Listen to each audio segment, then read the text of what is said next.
Welcome my dear friends. આજે આપણે JEE 2020 એની 7 જાન્યુઆરીના શિફ્ટ 1ના પેપરનું સોલ્યુશન જોઈશું. ચાલો, તો પહેલો ક્વેશ્ચન છે આપણો. આઈ અચળ પ્રવાહ ધરાવતા તારનું એક વર્તુળાકાર ગૂંચળું ચુંબકીય દ્વિધ્રુવી રચે છે. મતલબ કે તમને ખબર જ છે કે કોઈ ગૂંચળું હોય અને એમાંથી જ્યારે કરંટ પાસ થાય તો એનો એક તરફનું પૃષ્ઠ ચુંબકીય દક્ષિણ ધ્રુવ, કે જે તરફથી જોતા પ્રવાહ સમઘડી દેખાય, તો S, અને બીજો M, મતલબ Sથી N તરફ એક ચુંબકીય ડાયપોલ રચે છે. હવે આ વર્તુળાકાર ગૂંચળું ધરાવતા અનંત સમતલમાંથી પણ વર્તુળાકાર ગૂંચળાના ક્ષેત્રફળને બાદ કરતા સમતલના બાકીના ભાગમાંથી પસાર થતો ચુંબકીય ફ્લક્સ ફાઈ આઈ છે. તો સમજો આ એક ગૂંચળું તમને આપ્યું છે અને એમાંથી જ્યારે ક્ષેત્રરેખાઓ ઉત્પન્ન થાય તો તમને ખબર છે કે આ ક્ષેત્રરેખાઓ હંમેશા કયા ગાળા રચે? બંધ ગાળા રચે. મતલબ કે આ ગૂંચળાથી ઉદ્ભવતી ક્ષેત્રરેખાઓ એ આ સમતલમાંથી પણ પસાર થશે.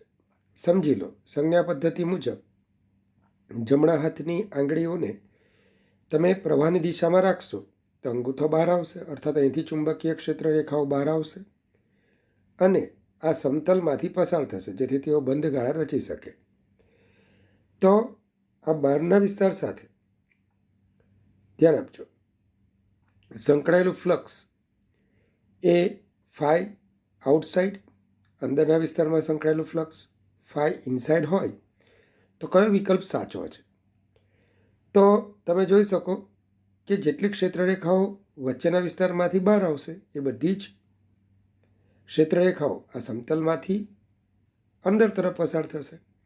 અર્થાત જેટલું બહિર્મુખ ફ્લક્સ તમને દેખાશે, બહાર આવતું ફ્લક્સ, એટલું જ અંતર્મુખ ફ્લક્સ હશે. આથી કુલ ફ્લક્સ શું થાય? 0. તો ચાલો, phi I plus phi O, મતલબ કે phi net is equal to 0, તો phi I plus phi O is equal to 0, મતલબ કે phi I is equal to minus phi O. તો કયો ઓપ્શન સાચો હશે? તો કે ઓપ્શન 2 એ સાચો ઓપ્શન છે. ચાલો, બીજો ક્વેશ્ચન છે. જે ક્વેશ્ચનમાં તમને એમ કીધું છે કે પ્લસ સિગ્મા વીજ ઘનતા ધરાવતા, એટલે કે વિદ્યુત ભારની ઘનતા ધરાવતા બે અનંત સમતલને એવી રીતે મૂકવામાં આવે છે કે જેથી તેમની વચ્ચેનો ખૂણો 30° બને છે. તો તેમની વચ્ચે દર્શાવેલ વિસ્તારમાં પ્રવર્તતું વિદ્યુત ક્ષેત્ર ખાલી જગ્યા વડે દર્શાવાય છે. તમને એટલો તો ખ્યાલ છે કે અનંત વિસ્તાર ધરાવતા સિગ્મા પૃષ્ઠ ઘનતાવાળા સમતલ લીધે કોઈ પણ બિંદુએ ઉદ્ભવતું ક્ષેત્ર સિગ્મા અપોન 2ε0. અને બીજું કે આવું ક્ષેત્ર હંમેશા સ્થાનિક સપાટીને કેવું હોય? લંબ હોય. તો આપણે આને પહેલી સપાટી લઈએ, જેનું ક્ષેત્ર સપાટીને લંબ ઉપર તરફ, કારણ કે ધન વીજભાર છે, ધનનું ક્ષેત્ર પોતાનાથી દૂર.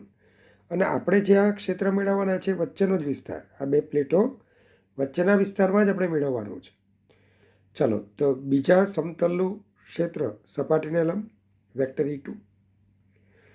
તો ભૂમિતિ પરથી તમને ખ્યાલ જ હશે કે જો આ જે ખૂણો છે, આ ખૂણો એ 30° થશે. હવે આપણે આ બંને સદિશોને, વેક્ટર E1 અને વેક્ટર E2 બંનેને આપણે જે યામ પદ્ધતિ આકૃતિમાં બતાવી છે એક્સ અને વાય, એ મુજબ આપણે યામ પદ્ધતિમાં બતાવીએ, યામાક્ષ પદ્ધતિમાં બતાવીએ. તો વેક્ટર E1 ધન વાય દિશામાં અને વેક્ટર E2, તો શાંતિથી વિચારજો મિત્રો, આ શિરોલંબ રેખા અને આ વેક્ટર E2, મતલબ કે વેક્ટર E2 ત્રીજા ચરણમાં હશે, જે ઋણ વાય અક્ષ સાથે 30° ખૂણો, તેથી ધન એક્સ સાથે 60° ખૂણો બનાવશે. તમે જોઈ શકો છો બંનેના મૂલ્યો તો સિગ્મા અપોન 2ε0 જ થશે, જેને આપણે E ધારી લઈએ. બસ, તો પરિણામી ક્ષેત્ર વચ્ચેના વિસ્તારમાં પરિણામી ક્ષેત્ર આપણે શોધવું છે. તો આ બંનેનો શું કરવાનો છે? સદિશ સરવાળો. તો vector E is equal two vector E1 plus vector E2. ચાલો, વેક્ટર E1 એટલે EJ કેપ, વેક્ટર E2 જેની સાથે ખૂણો બનાવે ઘટક કોસ, તો આપણે 60ના ખૂણાને ધ્યાનમાં લઈએ, તો વેક્ટર E2ના ઘટક લઈ લઈએ. ત્યારબાદ જે કેપ વાળા ઘટકો ભેગા કરીએ, આઈ કેપવાળા ઘટકને અલગ કરીએ અને સાદુરૂપ આપતા ઈની કિંમત મૂકતા આપણને જે જવાબ મળે છે તે કંઈક આવો મળે છે. અને ઓપ્શનમાં તમને વાય કેપ અને એક્સ કેપ આપ્યા છે. તો મતલબ જ્યાં જે કેપ દેખાય ત્યાં તમારે શું લખવાનું છે? Y cap. અને આઈ કેપ દેખાય છે ત્યારે શું લખવાનું છે? X cap. ચલો ક્લિયર? તો ત્રીજો ક્વેશ્ચન, નીચે આપેલ પૈકી કઈ પ્રક્રિયા પ્રતિવર્તી છે? તો મિત્રો, પ્રતિવર્તી પ્રક્રિયા મતલબ રિવર્સિબલ પ્રક્રિયા. તો અહીંયા જુઓ, બે ઇનપુટ છે, એક આઉટપુટ છે. આ લોજિક ગેટને પણ બે ઇનપુટ છે, એક આઉટપુટ છે. અહીંયા પણ બે ઇનપુટ છે, એક આઉટપુટ છે. પણ આમાં બંને ઇનપુટ ટર્મિનલ શોર્ટ કરેલા છે, એટલે અર્થાત એક જ ઇનપુટ છે. આ સ્થિતિમાં આપણે શું બોલતા હતા કે જે ટર્મિનલ એની સ્થિતિ હોય એ ટર્મિનલ બીની સ્થિતિ છે. એટલે જોવા જઈએ તો આમાં એક ઇનપુટ છે અને એક આઉટપુટ છે. તો આ પ્રક્રિયા રિવર્સિબલ થઈ શકે, પ્રતિવર્તી પ્રક્રિયા બની શકે. જ્યારે બેમાંથી એક ઇનપુટ મળતું હોય પણ બેમાંથી એક આઉટપુટ મળતું હોય પણ એક ઇનપુટમાંથી બે આઉટપુટ, એ શક્ય નથી. આથી રિવર્સિબલ પ્રક્રિયા પ્રતિવર્તી પ્રક્રિયા તરીકે કઈ પરિસ્થિતિ સાચી છે? તો કે 4. ચલો આગળ વધીએ. તો ચોથો ક્વેશ્ચન થોડો ભારે ક્વેશ્ચન છે. કેપિટલ R ત્રિજ્યાવાળો એક લાંબો સોલેનોઇડ સમય આધારિત પ્રવાહ I of t is equal to I naught t into 1 minus t ધરાવે છે. 2r ત્રિજ્યા ધરાવતી એક રિંગને તેના મધ્યભાગ નજીક સમઅક્ષીય રીતે મૂકવામાં આવે છે. તો 0 થી 1 સેકન્ડના સમયગાળા દરમિયાન રિંગમાં પ્રેરિત પ્રવાહ IR અને પ્રેરિત EMF VR કઈ રીતે બદલાશે? ચાલો તો પહેલાં પરિસ્થિતિ જુઓ. અતિ લાંબો સોલેનોઇડ જેની ત્રિજ્યા R છે અને એક મોટી રિંગ છે. બંનેની અક્ષો એક જ રહે તે રીતે આપણે રાખેલી છે. રિંગની ત્રિજ્યા 2R છે. તો તમે જોઈ શકો જેટલો ભાગ રિંગનો સોલેનોઇડમાંથી પસાર થશે ત્યાં જ ફ્લક્સ સંકળાશે, કારણ કે સોલેનોઇડની બહારના વિસ્તારમાં તો ચુંબકીય ક્ષેત્ર શું હશે? 0. તો કેટલા ક્ષેત્રફળ, એમ રિંગનું ક્ષેત્રફળ આવશે પાઈ ઇન્ટુ 2r². પણ રિંગના કેટલા ક્ષેત્રફળ સાથે ફ્લક્સ સંકળાવવાનું? તો કે πr². તો પહેલાં તો આપણે સોલેનોઇડની અંદરના વિસ્તારમાં ચુંબકીય ક્ષેત્રનું સૂત્ર જાણીએ છીએ. સોલેનોઇડની અંદરના વિસ્તારમાં ચુંબકીય ક્ષેત્ર B is equal to μ0 ni, જે આપણે જાણીએ છીએ. અને પરિણામ સ્વરૂપ જો આ રિંગ સાથે સંકળાયેલ ચુંબકીય ફ્લક્સ આપણે ગણવું હોય તો phi B is equal to B into A effective. કારણ તમે જોઈ શકો છો કે B અને A બંને એક જ દિશામાં થશે. જે દિશામાં B છે ક્ષેત્રફળનો સદિશ પણ એ દિશામાં છે, એટલે BA cos 0. પણ આમાં A ઇફેક્ટિવ આખી રિંગનું નહીં, જેટલા ભાગમાં ચુંબકીય ક્ષેત્ર છે એટલા જ ભાગનું ક્ષેત્રફળ. તો એ તો સોલેનોઇડના આડછેદ જેટલું જ થવાનું, મતલબ કે μ0 ni ઇન્ટુ πr². ચાલો માટે phi B is equal two આપણે કિંમત મૂકી દઈએ. તો આઈની કિંમત તમને આપેલી છે I0t ઇન્ટુ 1 minus t. પ્રેરિત EMF તો ફેરેડેના નિયમ મુજબ VR is equal to E minus d phi B by dt. ચાલો તો આમાં t ઇન્ટુ 1 અને t ઇન્ટુ t² બાકી બીજા બધા પદો અચળ છે અને આગળ રાખીએ તો ટીનું વિકલન 1, t² 2t.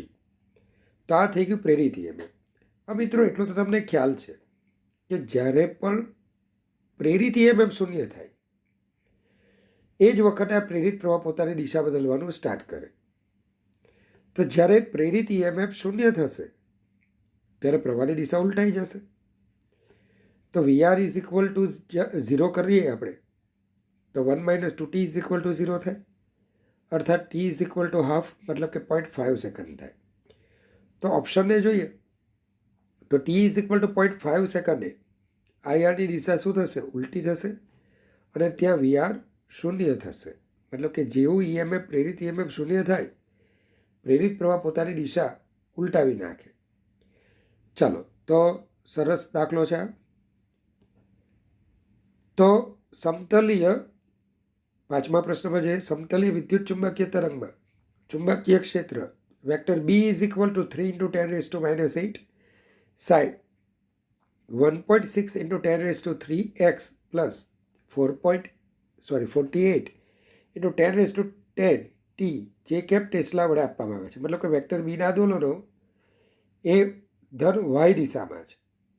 તો વિદ્યુત ક્ષેત્રનું સૂત્ર શું હશે? મિત્રો, પહેલાં તો આની સમીકરણની પ્રકૃતિ જુઓ. કોના જેવી છે? તો કે આ જે સમીકરણ છે એ vector B is equal to B dot sine K X plus omega T જે કેપ પ્રકારનું છે. ચાલો, કે એક્સ પ્લસ ઓમેગા ટી આવે, મતલબ કે તરંગ કઈ દિશામાં પ્રસરતું હશે? ઋણ એક્સ દિશામાં પ્રસરતું હશે. અને જો કે એક્સ માઇનસ ઓમેગા ટી હોત અથવા ઓમેગા ટી માઇનસ કે એક્સ હોત તો આ તરંગ ધન એક્સ દિશામાં પ્રસરતું જોવા મળતે. વળી બીના દોલનો ધન વાય દિશામાં છે, વાય અક્ષને સમાંતર છે. તો સ્પષ્ટ છે તરંગ ક્યાં પ્રસરે છે? ઋણ એક્સ દિશામાં. બીના દોલનો ધન વાય દિશામાં. તો હવે એક જ ઓપ્શન બાકી રહ્યો, એ છે ઝેડ દિશા. તો ઈના દોલનો ઝેડ અક્ષને સમાંતર હશે. પણ કયા ઝેડ અક્ષ? ધન ઝેડ અક્ષ કે ઋણ ઝેડ અક્ષ? તો એ માટે આપણી પાસે એક જ ખ્યાલ છે અને બહુ ઇમ્પોર્ટન્ટ ખ્યાલ છે. શું? વિદ્યુત ચુંબકીય તરંગના પ્રસરણની દિશા ઈ ક્રોસ બી વડે નક્કી થાય. આથી આપણે એમ કહી શકીએ કે ઈ ક્રોસ બી એ જ આપણું માઇનસ આઈ કેપ થવું જોઈએ, કારણ કે તરંગ પ્રસરણની દિશા ક્યાં છે? ઋણ એક્સ દિશામાં. તો E cross B is equal to minus I cap થવું જોઈએ. ચાલો, હવે આપણને બી આપ્યું છે જે કેપ, આ માઇનસ આઈ કેપ. તો તમને આકૃતિ નક્કી કરતા આવડે કે K cap cross J cap is equal to minus I cap. મતલબ કે વેક્ટર ઈના આંદોલનો ધન ઝેડ દિશામાં હશે. વેક્ટર ઈનો સદિશ ક્યાં હશે? ધન ઝેડ દિશામાં. અને ઈનું મહત્તમ મૂલ્ય તો આપણી પાસે ખ્યાલ છે કે ઈ બાય બી અથવા E0 બાય B0 અથવા ERMS અપોન BRMS. આ બધાનો મૂલ્યોનો ગુણોત્તર શું થશે? સી. તો આથી આપણે શું નક્કી કરી શકીએ કે વેક્ટર ઈનું મૂલ્ય E0 બાય B0 બરાબર સી. ચાલો, B0 આપણને આપ્યા છે 3 ઇન્ટુ 10⁻⁸ ટેસ્લા. સાદુરૂપ આપતા 9 વોલ્ટ પર મીટર તમને મળશે. આમ વેક્ટર ઈનો સદિશ E0 કે કેપ, માફ કરજો, ઈ કે કેપ અને ઈ બરાબર E0 sign K X plus omega T.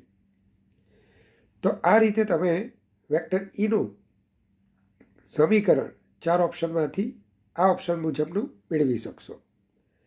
ચાલો તો મિત્રો, છઠ્ઠો પ્રશ્ન છે કે જેમાં આકૃતિમાં દર્શાવ્યા પ્રમાણે એમ દળ ધરાવતા એક ગોળાને વજન રહિત એક દોરી વડે બાંધવામાં આવે છે, જેના બીજા છેડાને સ્મોલ આર ત્રિજ્યાને એમ દળ ધરાવતા ગતિચાલક ચક્ર ફ્લાય વ્હીલ, આપણે તકતી આવું વિચારવાનું, તકતી પર વિતાડવામાં આવે છે.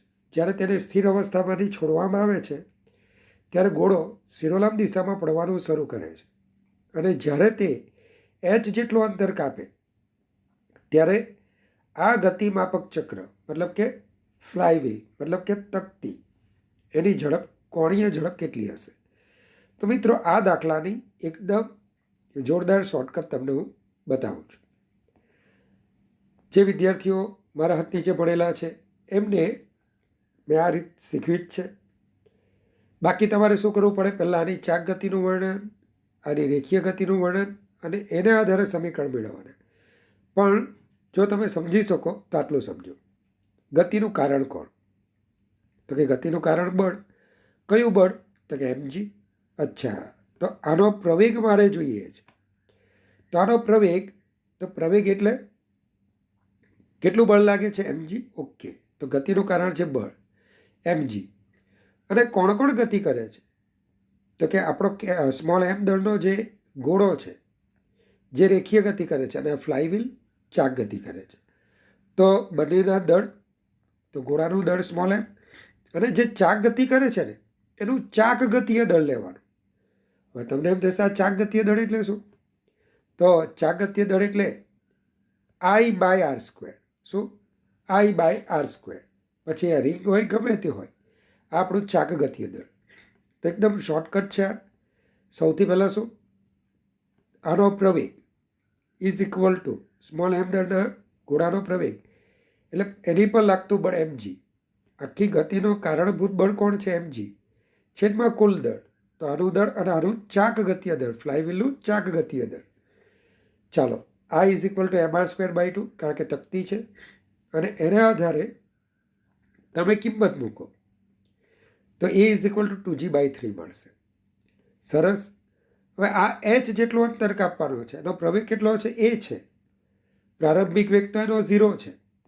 તો અચળ પ્રવેગી ગતિનું સૂત્ર v² - v0² બરાબર 2ah. એમાં એની કિંમત આપણે 2g/3 મૂકી દઈએ તો v ઇઝ ઇક્વલ ટુ શું આવશે? √4g/3. મિત્રો બરાબર જોજો, આ જે ગોળો છે આનો જે રેખીય વેગ તમને દેખાય, આ રેખીય વેગ એ દોરીના દરેક બિંદુ પાસે હશે, કારણ કે દોરી તૂટવાની નથી, ખેંચાવાની નથી. તો આ જેટલા રેખીય વેગથી જાય એટલો જ રેખીય વેગ આ પોઈન્ટ પાસે પણ હશે. અરે પણ આ રેખીય વેગ એ તો તકતીનો શું બની ગયો? સ્પર્શીય વેગ. અને એ તો આપણા માટે શું બનશે? v is equal to r omega. તો સરસ, આ જ કન્સેપ્ટને આપણે યુઝ કરીએ. તો v is equal to r omega, તો omega is equal to v/r અને v √4gh/3. આમ ઓમેગા ઇઝ ઇક્વલ ટુ શું આવશે? 1/r √4gh/3, જે તમે આ વિકલ્પોમાંથી શોધી શકશો. ક્વેશ્ચન 7. નીચે આપેલા પરિપથમાં 1 ઓહ્મ અવરોધમાંથી પસાર થતો પ્રવાહ I1 એમ્પિયરમાં કેટલો હશે? મિત્રો આવું જ્યારે આવે ને ત્યારે પહેલાં એ નક્કી કરો કે આ બેટરીમાંથી કેટલો પ્રવાહ આવશે. ચાલો, હવે એ બેટરીમાંથી આવતો પ્રવાહ જ્યારે અહીંયા વહેંચાય, સમજી લો અહીંથી આ પ્રવાહ 2 શાખાઓમાં વહેંચાવાનો. હવે અહીંથી જ્યારે આ જશે, ધારી લો અને I' ધારી લો, તો I' જે પ્રવાહ છે એ હવે બંને અવરોધો સરખા હોવાથી સમાન રીતે વહેંચાશે. હવે આ 2 શાખામાં પ્રવાહ કેવી રીતે વિભાજન પામે? તો એ માટેના સૂત્રો તમને ખ્યાલ જ છે કે એકબીજાને સમાંતરે જ્યારે R1 અને R2 અવરોધો જોડાયેલા હોય, આ R1 અવરોધ, R2 અવરોધ, આ પ્રવાહ I હોય, આ I1 હોય, આ I2 હોય. તો જ્યારે તમારે I1 ગણવું હોય તો તમે શું કરતા હતા? I1 is equal to IR2 divided by R1 plus R2. અને I2 ગણવું હોય, I2, તો આપણે આવું બોલતા હતા I2 is equal to IR1 divided by R1 plus R2. તો મેથડ આ જ છે. પહેલાં તો આપણે જોઈ લઈએ. 1 અને 1 સમાંતર, તો 0.5 અને +2 કારણ કે એની સાથે શ્રેણીમાં, તો 2.5. આ 2 ઓહ્મ. તો આ બંનેનો R ઇક્વિલન્ટ આપણે ગણીએ તો બંને સમાંતરમાં થઈ ગયા. તો 2.5 ગુણ્યા 2 છેદમાં બંનેનો સરવાળો, સૂત્ર તમે જાણો જ છો. તો તમને R ઇક્વિલન્ટ આટલા ઓહ્મ મળશે, 5/4.5. હવે બેટરીમાંથી વહેતો પ્રવાહ I is equal to V/R equivalent. ચાલો જરૂરી કિંમત મૂકીએ આપણે.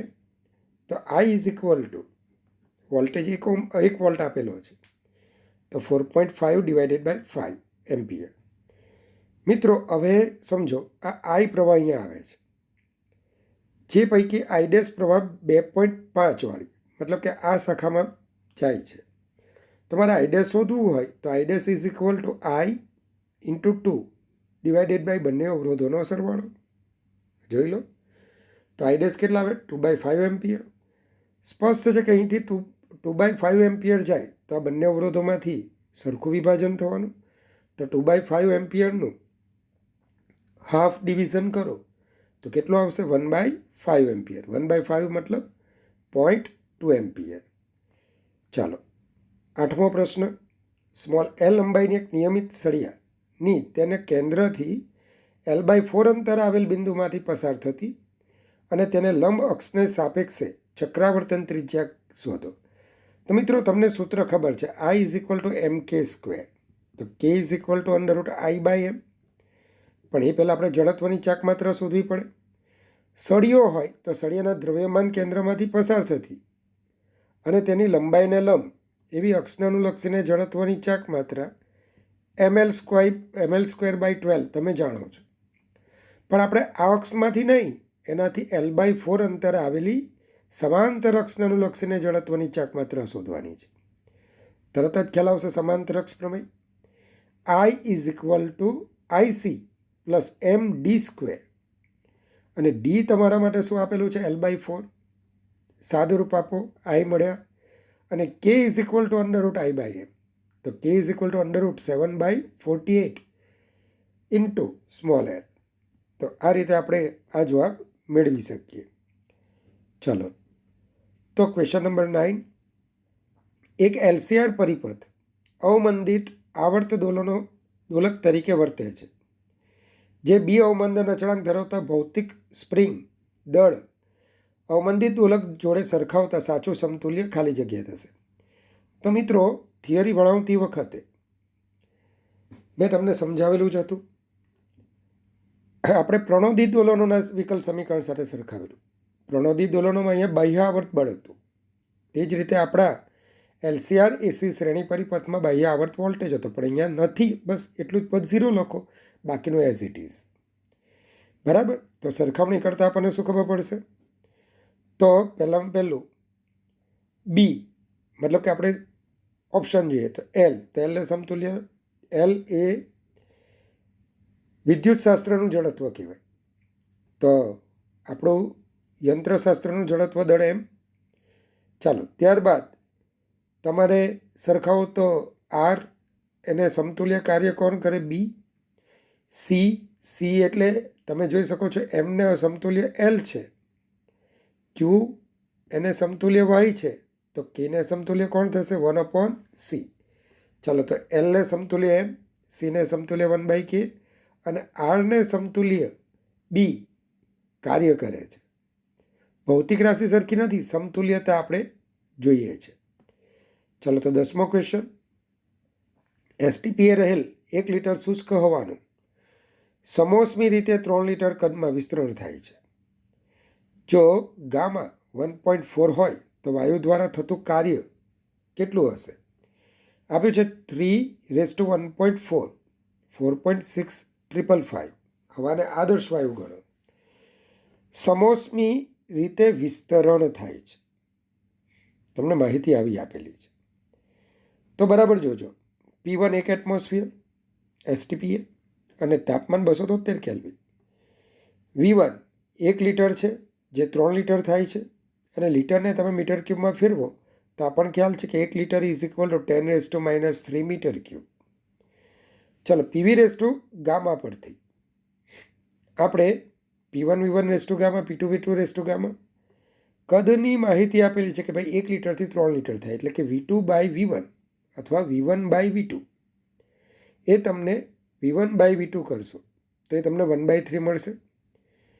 ચલો, આ કિંમતને અનુરૂપ જે માહિતી આપી છે તે કિંમત મૂકીએ તો P2 તમને આટલા મળવાના, આ એટમોસ્ફિયરમાં મળવાના. અને તમને આશરે ખબર જ છે કે 1 atmosphere is approximately equal two 10⁵ Nm/m². આગળ 1.01ને મેં ગણ્યું નથી, ગણતરી સાદી આપણે વિચારીએ છીએ.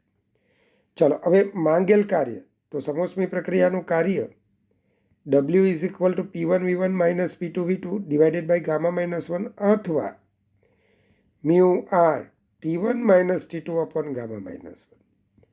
આ સૂત્ર પણ આવી શકે, આ પણ આવી શકે. અત્યારે તો આપણી પાસે આ જ વિગતો છે, બસ સાદુરૂપ આપવાનું છે. પણ સાદુરૂપ આપતી વખતે આ દાખલો પૂછનાર વ્યક્તિએ તમારી માનસિક કસોટી કરી છે. તો ચાલો, મેં સામાન્ય જે કિંમતો હતી એ તો મૂકી જ છે. અને હવે અહીંયા છેલ્લા 2 5ને મેં એવોઇડ કર્યા છે. બને ત્યાં સુધી છેલ્લા આંકડાઓ લિસ્ટ એવોઇડ થાય તેનું કાળજી રાખો. તો મેં આને શું કર્યું? 1.65 4.65, મતલબ કે 165 ડિવાઇડેડ બાય 465. હવે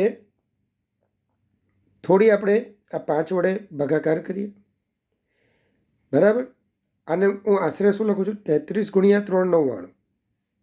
બરાબર. મેં અહીંયા 3 કરી નાખ્યા તો 0.83. પણ યાદ રાખજો, મેં 99 કર્યા છે, અર્થાત છેદ વધારેલો છે. મતલબ કે જે કિંમત આવશે એની કરતાં સહેજ વધારે કિંમત આપણો જવાબ હશે. તો 83 કરતાં વધારે કોણ છે? 90.5. સરસ. તો આ રીતે આપણે જવાબ મેળવી શકીએ.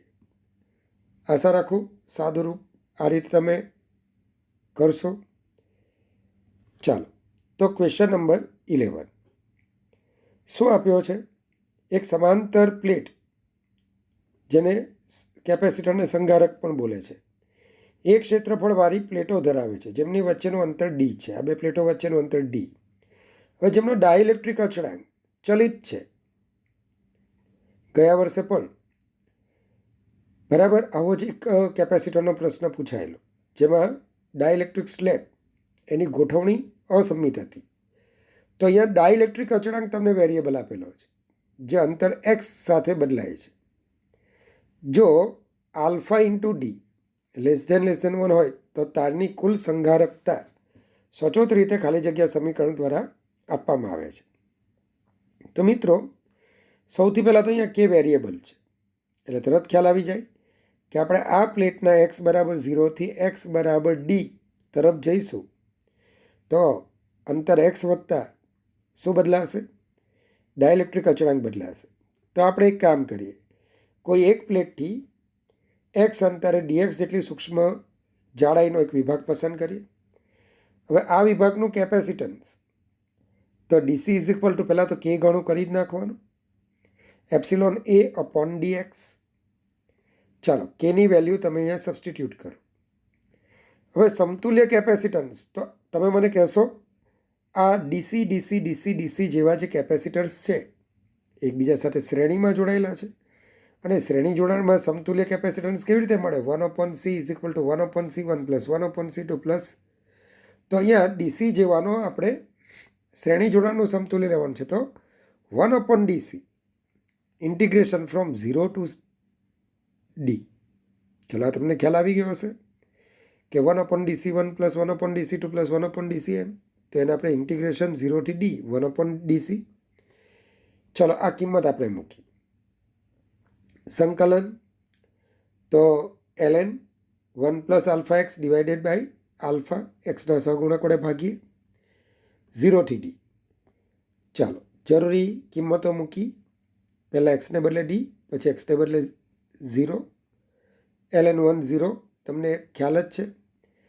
હવે આપણે ઓપ્શન તરફ જવાનું છે. અહીંયા સુધી તમારો આવી ગયું હોય તો ધ્યાન આપજો. સીને આપણે કરતા બનાવી દઈએ. 1/cનું આ પરિણામ મળેલું. હવે આપણે lnની સિરીઝ, લોગની સિરીઝ જાણો છો તમે કે ln 1 પ્લસ એક્સ, તો x minus x square by 2 plus x cube by 3 minus x raise to 4/4.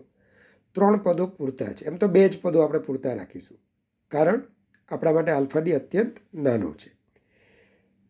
તો મિત્રો, ln 1 પ્લસ આલ્ફા ડી, તો એક્સને બદલે આલ્ફા ડી મૂકો, અને આલ્ફા ડી લેસ ધેન 1 હોવાથી બાકીના પદોને આપણે અવગણી નાખ્યા.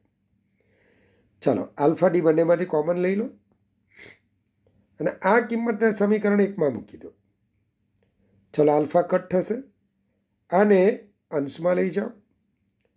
દ્વિપદી વિસ્તરણ કે જેમાં પહેલું પદ એઝ ઇટ ઇઝ, ઘાતને આગળ લઈ લો તો માઇનસ ઇન્ટુ માઇનસ શું થશે? પ્લસ.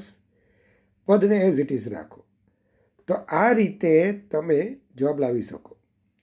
મિત્રો, ખરેખર ટાઈમ કન્ઝ્યુમિંગ MCQ હતો, અને જો પરીક્ષામાં પૂછાય તો એને પછીથી ગણવાની ટ્રેવડ રાખવાની. ચાલો, હવે CP by CV is equal to 5/3 ધરાવતા 2 મોલ.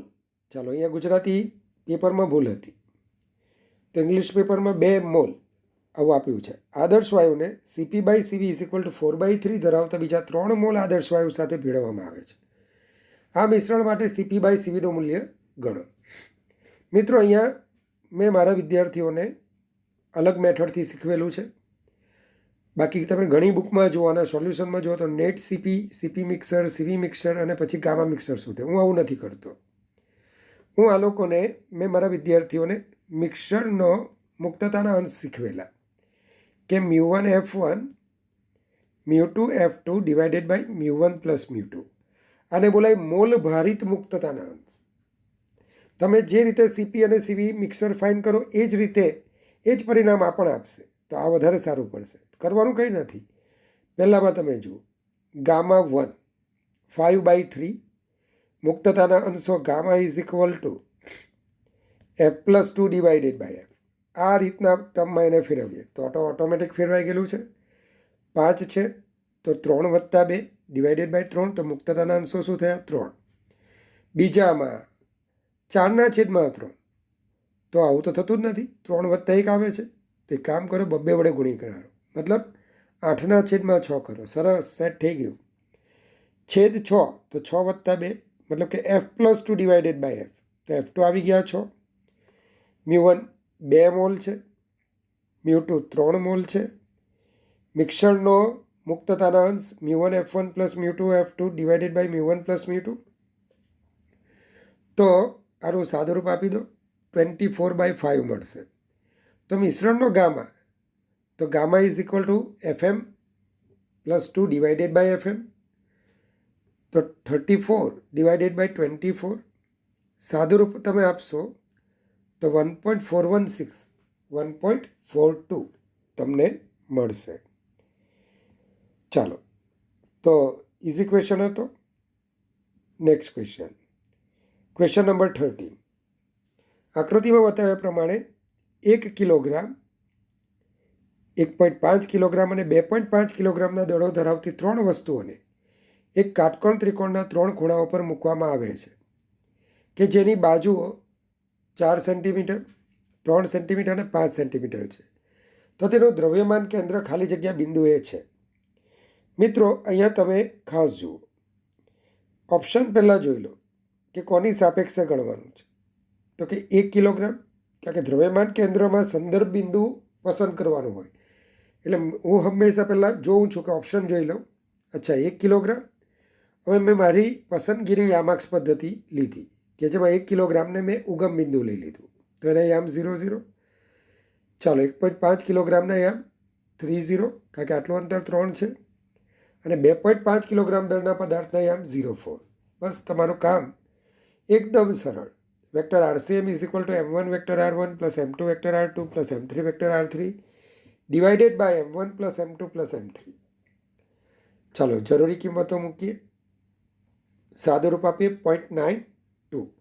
મતલબ 1 કિલોગ્રામ દળના પદાર્થથી દ્રવ્યમાન કેન્દ્રનું સ્થાન જમણી તરફ 0.9 સેન્ટીમીટર અંતરે અને ઉપર તરફ 2 સેન્ટીમીટર અંતરે.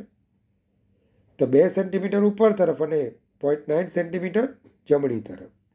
તો આ રીતે તમે ત્યાં ઓપ્શનમાં માહિતી તમને આપેલી છે. ચાલો, તો સરળ ક્વેશ્ચન છે. Question number 14. 6000 × 10⁻8 સેન્ટીમીટર તરંગ લંબાઈના દૃશ્ય પ્રકાશને એક સ્લિટ પર લંબરૂપે આપાત કરવામાં આવે છે અને વિવર્તન સલાહકાર રચાય છે. એવું જોવામાં આવે છે કે દ્વિતીય ન્યૂનતમ એ મધ્યસ્થ મહત્તમ એટલે કે મધ્યસ્થ અધિકતમ ના 60° ખૂણે મળે છે. જો પ્રથમ ન્યૂનતમ θ1 આગળ મળતું હોય તો θ1 ખાલી જગ્યાની નજીક હશે. તો ચાલો, આપણે nમા ક્રમના ન્યૂનતમ માટેની શરત એ sin θn is equal two n lambda, જ્યાં એ શું છે?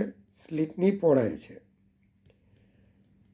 ચાલો, હવે દ્વિતીય ક્રમના ન્યૂનતમ માટે θ2 60° આપી દીધો છે, જે નાનો નથી. એટલે તમે અહીંયા આ તો ન જ લખી શકો sin θ is approximately equal to θ.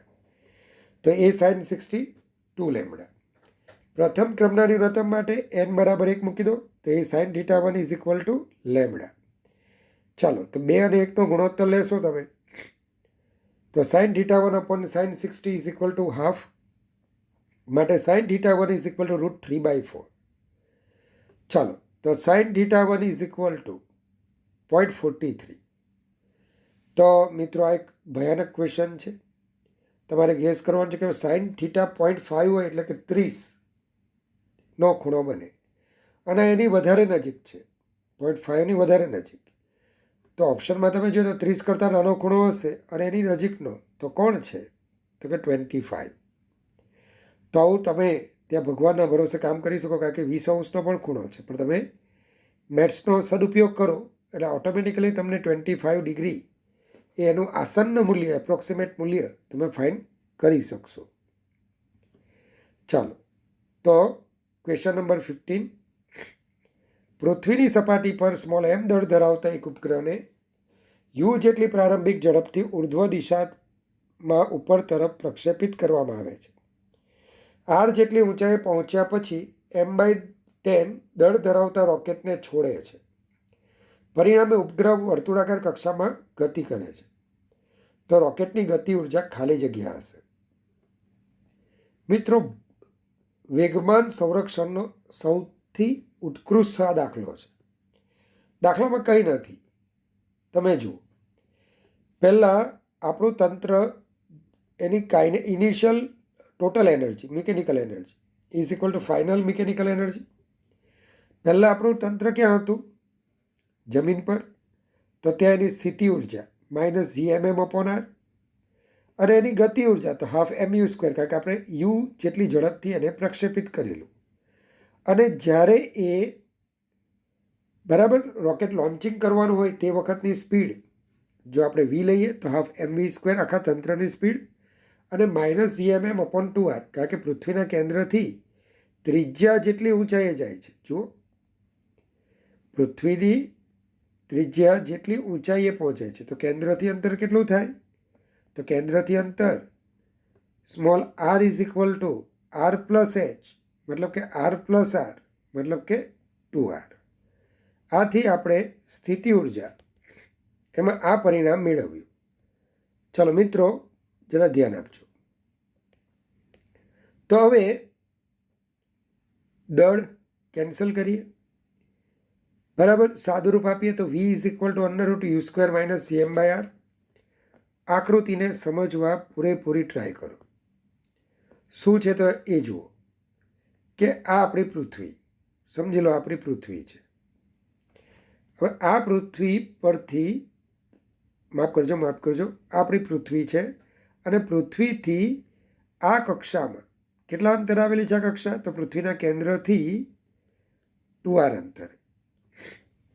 હવે આ કક્ષામાં જ્યારે આ યાન જતું હતું, આમ જતું હતું, અને અચાનક શું થયું? તો કે અચાનક એમાંથી રોકેટ લોન્ચ થયા બાદ સેટેલાઇટ કક્ષીય ગતિ કરવા લાગ્યો. અર્થાત સેટેલાઇટને આ દિશામાં વેગમાન મળ્યું. તો બાકી રહેલા તંત્રને એટલું જ વેગમાન એનાથી વિરુદ્ધમાં મળવું જોઈએ. ચલો, કેટલા દળનું રોકેટ હતું? M/10. તો રોકેટનું આ દિશામાંનું વેગમાન M/10 × vt, જ્યાં vt એ રોકેટનો સ્પર્શીય વેગ. અને આપણું જે સેટેલાઇટ છે તો પોતે જ સ્પર્શીય ગતિ કરે છે. ચલો, તો એનું વેગમાન શું થશે? 9m/10 × vs, જ્યાં vs શું છે? Velocity of satellite, speed of satellite. અને તમને ખબર છે કોઈ પણ ઓર્બિટમાં કક્ષામાં સેટેલાઇટની ઝડપ શું હતું? gm/r. અને અહીંયા આપણે સ્મોલ r બરાબર શું લીધું છે? 2r. તો તમે તરત સમજી શકશો કે પહેલું વેગમાનનું સંરક્ષણ કઈ દિશામાં થવું જોઈએ? તો સ્પર્શીય દિશામાં. અર્થાત રોકેટને એક સ્પર્શીય વેગ છે. શું રોકેટનો સંપૂર્ણ વેગ સ્પર્શીય છે? જવાબ છે ના. કારણ કે આપણું તંત્ર અગાઉ આ દિશામાં પણ વેગમાન ધરાવતું હતું, તો એટલું વેગમાન તો જાળવવું જ પડે. ચલો, તો શરૂઆતમાં આપણું તંત્ર આ દિશામાં કેટલું વેગમાન ધરાવતું? તો કે આપણા તંત્રનું દળ હતું સ્મોલ m, અને આ દિશામાં એનો વેગ હતો v. તો અંતમાં રોકેટ માટે દળ કેટલું? M/10. અને એનો આ દિશામાં વેગ કેટલો? તો કે vr. સરસ. તો આ બંને વેગમાનોને આપણે સંરક્ષિત કરીએ. તો પહેલાં પહેલું ટેન્જન્શિયલ, સ્પર્શીય, 9m/10 × vs is equal two m/10 × vt. તો રોકેટની તમને સ્પર્શીય ઝડપ મળી, અથવા એના વેગનો, વેલોસિટી ઓફ રોકેટનો સ્પર્શીય ઘટક મળ્યો. હવે આપણે એનો ત્રિજ્યાવર્તી ઘટક, રેડિયલ કમ્પોનન્ટ લઈએ. તો ચાલો, એ માટે જરા જુઓ. અગાઉ રેડિયલ ડિરેક્શનમાં કેટલું વેગમાન હતું? તો અગાઉ રેડિયલ ડિરેક્શનમાં m/10, માફ કરજો, mv જેટલું વેગમાન હતું. m એ આપણા તંત્રનું અને એની ઝડપ આટલી હતી, તો આનું વેગમાન mv હતું, જે મેં હમણાં તમને સમજાવ્યું. હવે રોકેટનો સ્પર્શીય ઘટક, તો રોકેટનો ત્રિજ્યાવર્તી વેગમાન મતલબ કે રોકેટનું દળ અને રોકેટનો ત્રિજ્યાવર્તી વેગ વીઆર. હમણાં જ આપણે જોયું કે આ રોકેટનો ત્રિજ્યાવર્તી વેગ, આ એનો સ્પર્શીય વેગ અને આથી આ રોકેટનો પરિણામી વેગ. બસ તમારે કરવાનું કંઈ છે નહીં. આમાં તમે વીઆરને કરતા બનાવી દો તો વીઆર આટલું મળ્યું. આપણે તો રોકેટની ગતિ ઉર્જા શોધવી છે, તો રોકેટની ગતિ ઉર્જા એટલે 12 m/10 રોકેટનું દળ, રોકેટની ઝડપનો વર્ગ. પણ વીઆર એ કોનો બનેલો છે? વીટી અને વી સ્મોલ આરનો. તો આપણે આવું લખી શકીશું, VR square is equal to V small R square plus VT square. કારણ કે VR is equal to under root VR square plus VT square. એના બે લંબ ઘટકો થઈ ગયા. ચલો, જરૂરી કિંમતોનામાં તમે મૂકો. તમે સાદુરૂપ આપો તો સાદુરૂપ આપતા તમને કિંમત આ રીતની મળશે. તો એડવાન્સને લાયક આ દાખલો હતો. આગળ વધીએ. Question number 16. 60 HP ધરાવતી એક ઇલેક્ટ્રિક મોટર 2000 kg મહત્તમ કુલ ભાર ક્ષમતા ધરાવતી એક લિફ્ટને ઉપર લઈ જાય છે. જો આ લિફ્ટને અવરોધક ઘર્ષણ બળ 4000 ન્યૂટન હોય તો જ્યારે લિફ્ટ મહત્તમ ભાર ધરાવતી હોય ત્યારે લિફ્ટની ઝડપ ખાલી જગ્યાની નજીક હશે.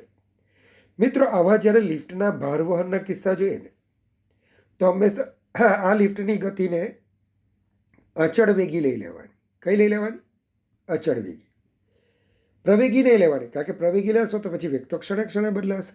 અને આપણે પાવર શોધવાનો હોય, તમને પાવર આપ્યો હોય અને જ્યારે વેગ આપ્યો હોય એટલે આપણી પાસે P = FV આ ઇક્વેશન છે જ.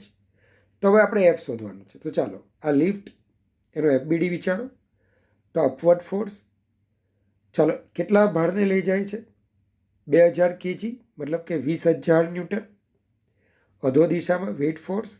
બીજું અવરોધક બળ કેટલું લાગે છે? 4000 ન્યૂટન અધો દિશામાં. ટોટલ 24000 ન્યૂટનના લોડને સમતોલતું બળ ઉત્પન્ન કરે છે. બસ કામ થઈ ગયું. Power P = FV. Power horse પાવરમાં આપ્યો છે અને 1 હોર્સ પાવર 746. તો 60 × 7/460. તો તમે સાદુરૂપ આપો તો 7.46 / 4. આનું મેં સાદુરૂપ આપ્યું છે. તો 4 વડે ભાગાકાર ઇઝી જ છે. તો લગભગ ઝડપ તમને મળશે 1.9 મીટર પર સેકન્ડ. ચાલો, ક્વેશ્ચન નંબર 17. હાઇડ્રોજન પરમાણુની ધરા સ્થિતિમાં ઇલેક્ટ્રોનના ભ્રમણનો આવર્તકાળ આપ્યો છે. તો તેની પહેલી ઉત્તેજિત અવસ્થામાં ઇલેક્ટ્રોનના ભ્રમણની આવૃત્તિ કેટલી હશે? તો મિત્રો, બોર્ડના જે મોડેલ હતું એમાં આવર્તકાળ આ બધા મેં તમને ભણાવ્યા છે, લખાવ્યા છે કે ભાઈ આવર્તકાળ હોય, આવૃત્તિ હોય તો કેવી રીતે આધાર રાખે. તો T is proportional two n³ / z³. હવે હાઇડ્રોજન છે, z = 1. તો T is proportional two n³ થશે. કરવાનું કંઈ નથી. T2/T1, n2/n1. પહેલી ઉત્તેજિત કક્ષા એટલે કે બીજી કક્ષા અને ધરાસ્થિતિ એટલે પહેલી કક્ષા. તો આના આધારે તમને 2નો ઘન 8, 1.6 × 8, 12.8 × 10⁻16 સેકન્ડ મળ્યું. હવે આ T2 મળ્યું. મારે તો F2 શોધવું છે. બહુ સિમ્પલ, 1/T2. મિત્રો, અહીં ફરી પાછી મગજમારી ગણતરી. તો કરવાનું કંઈ નહીં. 125 આપણને ખબર છે, બરાબર. તો આપણે શું કરીએ? 125ના ફોર્મેટમાં ફેરવી લે. પણ એટલું યાદ રાખીશું, 125 કરતાં છેદ ઘટાડ્યો છે એટલે કિંમત વધારે મળશે. એટલે કે સાચો જવાબ જે આવશે આપણો એની કરતાં મૂળ જવાબ, મતલબ કે જે આપણને જવાબ મળશે એની કરતાં મૂળ જવાબ કંઈક ઓછો હશે. તો જરા ગણતરીના સ્ટેપ બરાબર સ્ક્રીન પોઝ કરીને જોઈ લો કે મેં કેવી રીતે સાદુરૂપ આપ્યું છે. ચાલો, તો ક્વેશ્ચન નંબર 18. એક સીધા તારમાં લંબગત તરંગની ઝડપ 90 મીટર પર સેકન્ડ છે. 6 ગ્રામ એ દળ છે. લંબાઈ 60 સેન્ટીમીટર છે. આડછેદ આપ્યો છે. તારનો યંગ મોડ્યુલસ 16 × 10⁻11 ન્યૂટન પર મીટર સ્ક્વેર હોય તો તેની મૂળ લંબાઈમાં થતો વધારો ખાલી જગ્યા છે. ઇંગ્લિશમાં જે હતું એની કરતાં ગુજરાતીમાં એક આંકડો અહીંયા વધારી દીધો. ત્યાં 1.6 હતું, આપણને 16 કીધા. પણ જવાબ એની ગણતરી બધું સેમ જ છે.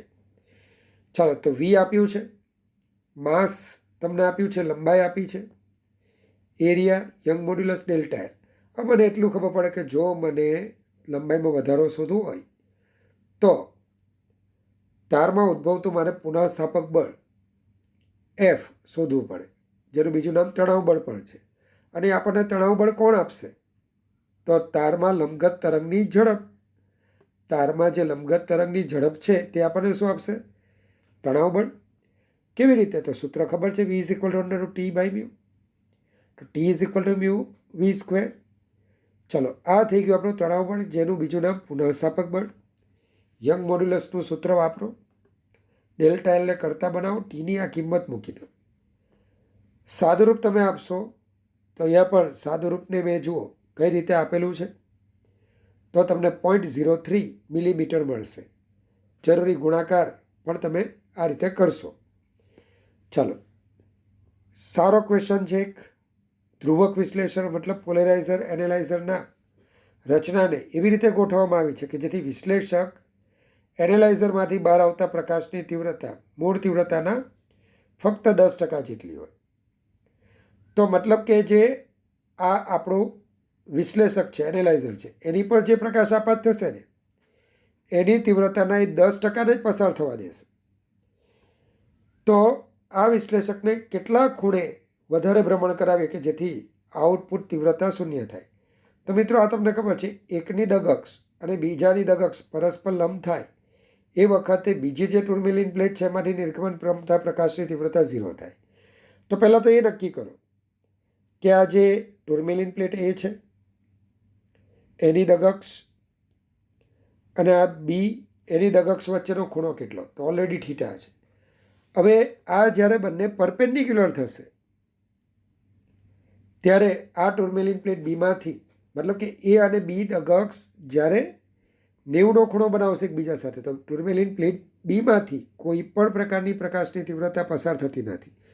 તો આપણે કેટલા ખૂણે ભ્રમણ આપવું પડશે વધારે? ધારો કે આલ્ફા ખૂણો. પણ આ આલ્ફા શું હશે? તો કે 90 ઓછા થીટા. કારણ કે ઓલરેડી થીટા ખૂણો બનેલો છે. ફક્ત તમારે 90 ઓછા થીટા ખૂણે ભ્રમણ આપશો કે જેથી એ અને આ બી ટુર્મેલિન પ્લેટ એકબીજાને ક્રોસ્ડ થાય અને બીમાંથી નિર્ગમન પામતા પ્રકાશની તીવ્રતા શું થાય? 0. ચાલો, માલસનો નિયમ જોઈએ. તો આઈબી ઇઝ ઇક્વલ ટુ આઈએ કોસ સ્ક્વેર થીટા. પણ આઈબી એ આઈએના 10%ને જ પસાર થવા દે. 10% એટલે 0.1. તો 0.1 આઈએ ઇઝ ઇક્વલ ટુ આઈએ કોસ સ્ક્વેર થીટા. તો cos square theta is equal two તમને શું મળશે? 0.1. મિત્રો, cos theta is equal two આથી 1/√10. તો √10 ડિવાઇડેડ બાય 10, 3.1 ડિવાઇડેડ બાય 10, 0.31. અને આથી 0.5. હવે તમારે જુઓ 0.31 ક્યાં મળે? તો તમે જોઈ શકો કે 0.5 એ 0.31 કરતાં વધારે ને 0.31 0 કરતાં. આના અનુરૂપ કોસના મૂલ્યો લઈએ તો cos 60, આ આપણો cos થીટા છે, cos 90. મતલબ કે આપણો ખૂણો 60 અને 90ની વચ્ચે છે. પણ મારે તો આલ્ફા શોધવો છે. આલ્ફા મતલબ 90 માઇનસ થીટા. તો જરૂરી ગણિતીય પ્રક્રિયા કરો, માઇનસ વડે ગુણો એટલે અસમતા ઉલટાઈ જશે. 90 ઉમેરો, કારણ કે 90 ઓછા થીટા લાવવાનું છે, બધે 90 ઉમેરો તો 30 અને 0ની વચ્ચે આપણને 90 ઓછા થીટા મળશે. આ બાબત શું બતાવશે કે 0 અને 30ની વચ્ચે આપણો ભ્રમણનો ખૂણો આલ્ફા મળશે. ઓપ્શનમાં જુઓ કયો ખૂણો છે? સરસ, 18.4 ડિગ્રી. તો ખૂબ સારો ક્વેશ્ચન આ પણ પૂછાયો હતો. ચાલો, ક્વેશ્ચન 20. 150 મિલીમીટર લંબાઈની નળી અને 5 મિલીમીટર કેન્દ્ર લંબાઈની ના ઓબ્જેક્ટિવવાળા માઇક્રોસ્કોપમાંથી આપણે 375 જેટલી મોટવણી મેળવવી હોય તો નેત્ર કાચની કેન્દ્ર લંબાઈ કેટલી કોની નજીક હોવી જોઈએ? બીજી કોઈ આ માહિતી આપી નથી.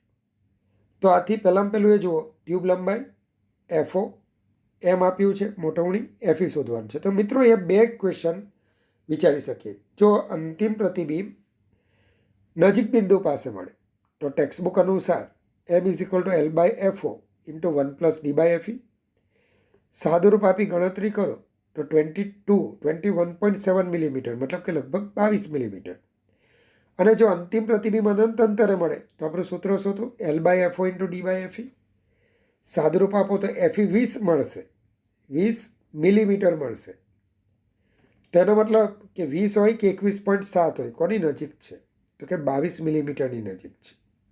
મિત્રો, તમે ડાયરેક્ટ આ ઓપ્શન પણ લઈ શકો, તમે સીધો આ જ ઓપ્શન લઈ શકો, તો એનાથી તરત તમને અંદાજો મળી જાય. ખ્યાલ આવે? કારણ કે આ વ્યાપક પરિણામ છે, આની નજીક જ જવાબ આવશે. તમે કેસ 1 ન કરો અને કેસ 2 કરો તો એ ચાલે.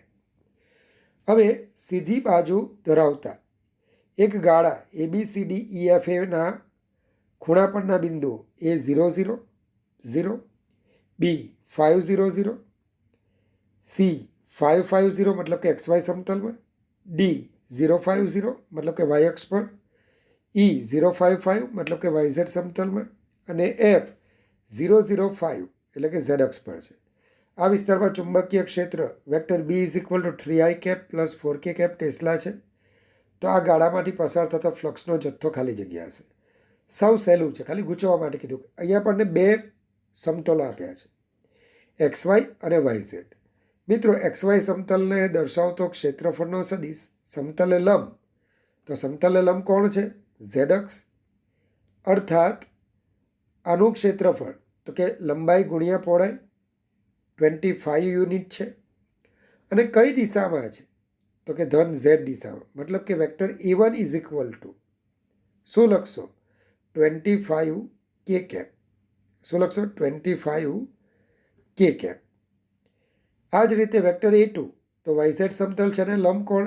X અક્ષ. તો વેક્ટર A2 25i.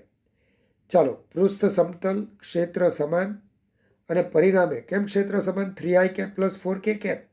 અચળ ક્ષેત્ર છે, કોઈ વેરિયેબલ નથી. તો સીધું સૂત્ર વાપરી શકો, vector E. A1 plus vector E. A2, vector E. A1 + A2. ચાલો, જરૂરી અદિશ ગુણાકાર કરો, ડોટ પ્રોડક્ટ, તો 175 વેબર તમને ત્યાં મળશે. મિત્રો, આના પછીનો ક્વેશ્ચન જુઓ. એક અસમદિગ્ધર્મી મતલબ જ્યાં બધા માધ્યમના ગુણધર્મો દરેક દિશામાં સમાન નથી એવા નક્કર ધાતુના ઘનનો રેખીય પ્રસરણાંક અક્ષની દિશામાં 5 × 10⁻⁵ ડિગ્રી સેલ્સિયસ ઇન્વર્સ અને એક્સ અક્ષની દિશામાં 5 × 10⁻⁶ ડિગ્રી સેલ્સિયસ ઇન્વર્સ અને ઝેડ અક્ષની દિશામાં આટલો છે. તો ઘનના કદ પ્રસરણાંક સીનું મૂલ્ય સી અથવા આપણે ગામા પણ લખી શકીએ, શોધો. તો તમે સરળ રીતે જોઈ શકો, એમ તો સીધું છે, આમાં કંઈ ગણતરી કરવાની જરૂર નથી. તેમ છતાં કરી કે ભાઈ V = XYZ, તો ∆V/V નાના ફેરફારો માટે ત્રુટિનું ડાયરેક્ટ સમીકરણ તમે અહીંયા એપ્લાય કરી શકો. ∆V Γ/V ∆T, ∆x તો એક્સ દિશામાં એટલે કે લંબાઈમાં થતા ફેરફારના અનુરૂપ αx x∆T, αy y∆T પહોળાઈના અનુરૂપ અને ઊંચાઈના અનુરૂપ αz z∆T. તો તમે જોઈ શકશો કે ગામા એ 3 પ્રસરણાંકોનો સરવાળો એકચ્યુઅલી આ ડાયરેક્ટ જ લખવાનો હોય. તો તમે 3 સરવાળો કરશો તો તમને શું મળશે?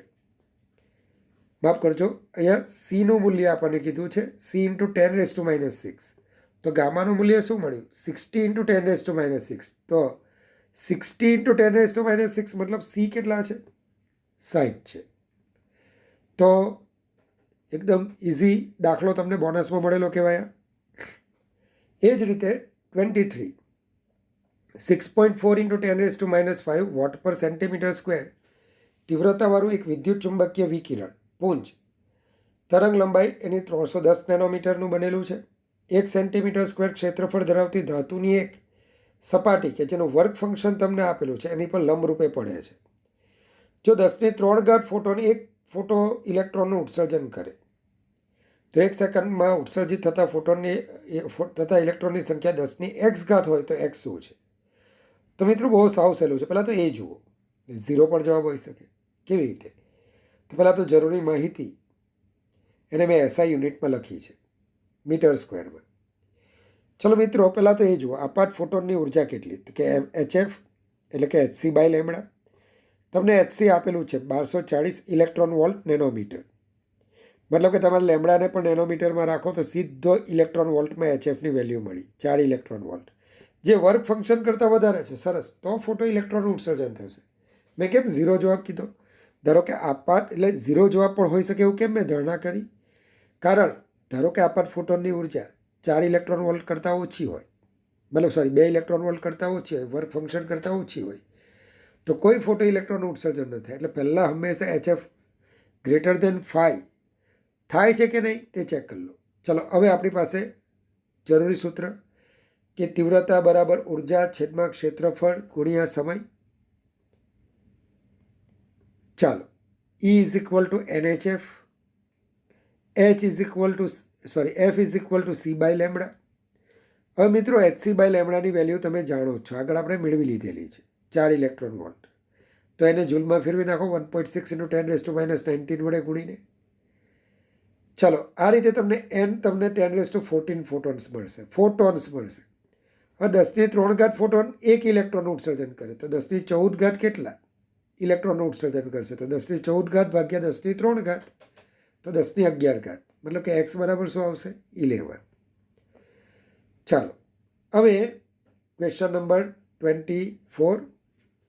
2 મીટર ઊંચાઈ આવેલા બિંદુ A પરથી m is equal to 1 kg દળ ધરાવતા એક કણ તેની સ્થિર અવસ્થામાંથી શરૂ કરીને ઘર્ષણરહિત પથ AOC તરફ નીચે સરકી બિંદુ C આગળ પહોંચે છે અને ત્યાર પછી હવામાં મુક્ત રીતે પ્રક્ષિપ્ત કણ તરીકે ગતિ ચાલુ રાખે.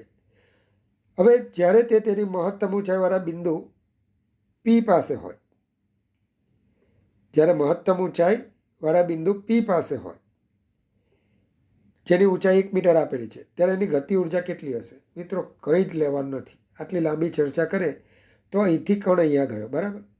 શું ઘટી? એની સ્થિતિ ઉર્જા. ઊંચાઈ ઘટી, સ્થિતિ ઉર્જા ઘટી. ગુરુત્વાકર્ષી ક્ષેત્ર, સંરક્ષિત ક્ષેત્ર, જે સ્થિતિ ઉર્જા ઘટી ગઈ ક્યાં? ગતિ ઉર્જામાં. તો કણની P બિંદુએ ગતિ ઉર્જા ઇઝ ઇક્વલ ટુ સ્થિતિ ઉર્જામાં ઘટાડો, 12mv² mg h1 - h2. ચાલો, જરૂરી સાદુરૂપ આપો તો કેપી 10 જૂલ તમને મળશે. ચાલો, છેલ્લો પ્રશ્ન છે આપણો. અનુક્રમે 900 કેલ્વિન અને 300 કેલ્વિન તાપમાન ધરાવતા 2 ઉષ્મા પ્રાપ્તિ સ્થાન વચ્ચે કાર્નોટ એન્જિન કાર્યરત છે. એક ચક્ર દરમિયાન એન્જિન 1200 જૂલ કાર્ય કરે છે. તો એક ચક્ર દરમિયાન ધારણ વ્યવસ્થાએ તંત્રને એન્જિન દ્વારા અપાતી ઉષ્મા ઉર્જા કેટલી હશે? ટૂંકમાં Q2 શોધવાનું છે. T1 T2 આપેલા છે. મિત્રો સાવ સહેલું છે. કાર્નોટ એન્જિન માટે કાર્યક્ષમતા eta is equal to 1 - T2/T1, but eta is equal to W/Q1. 1200 / Q1 2/3 Q1 મળી જાય. ચાલો, આ તો તમને ખબર છે કે ભાઈ W is equal two Q1 - Q2. આપણને આ સૂત્ર ખ્યાલ જ છે. બસ Q2 ને તમે શોધી કાઢો તો 600 જૂલ. તો આ રીતે આ પેપર સોલ્વ થાય. તો તમને આ સોલ્યુશન આશા રાખું ગમ્યું હશે, સમજણ પડી હશે. ડિસ્ક્રિપ્શન લિંકમાં મેં આની જ PDF ત્યાં મૂકી છે, તમે તે પણ જોઈ શકશો. અને જો તમને આ કામ ગમ્યું હોય તો તમે એને લાઈક કરો, સબસ્ક્રાઈબ કરો. કંઈક અધૂરું રહ્યું હોય તો કોમેન્ટ સેક્શનમાં તમે મને એને કહી શકો છો. અથવા તમારા કોઈ સારા સોલ્યુશન હોય તો તમે જે નંબર છે મારો એની પર તમે મને મોકલી પણ શકો છો. ચાલો, આવજો. Take care. God bless you.